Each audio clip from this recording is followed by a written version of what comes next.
हज़रत अली ने फरमाया, सिर्फ दो लोग मुकद्दर वाले होते हैं, एक वो जिन्हें वफादार दोस्त मिलता है और दूसरा जिनके साथ माँ की दुआएं होती हैं।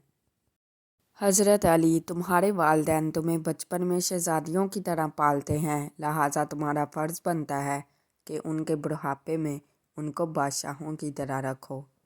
हज़रत अली, किसी पे तब तक भरोसा ना करो जब तक उसे अपने लिए गुस्से में ना देख लो। हज़रत अली, इंसान मायूस और परेशान तब होता है जब वो अपनी अल्लाह को राज़ी करने के बजाय लोगों को राज़ी करने में लग जाता है। हज़रत अली, किसी को चाहो तो दिल से चाहो, ज़ुबान से नहीं, और किसी पे गुस्सा करो तो सिर्फ ज़ुबान से, दिल से नहीं। हज़रत अली, जब कोई दोस्त तुम्हें अपना राज बताए तो समझ लेना कि वो अपनी इज़्ज़त तुम्हें अमानत देता है, उसमें कभी भी ख़यानत मत करना। हज़रत अली ने फरमाया, हमेशा ऐसे शख्स को चुना करो जो आपको इज़्ज़त दे, क्योंकि इज़्ज़त मोहब्बत से कहीं ज़्यादा ख़ास होती है।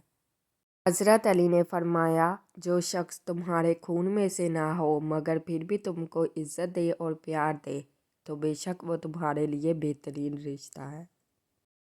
हज़रत अली, मुश्किल वक्त में हमेशा दुआ मांगा करो, क्योंकि जहाँ इंसान का हौसला ख़त्म होता है वहाँ से अल्लाह पाक की रहमत शुरू होती है। हज़रत अली, अपने दिन का आगाज़ सदका देने से शुरू करो, उस दिन तुम्हारी कोई दुआ रद्द नहीं की जाएगी।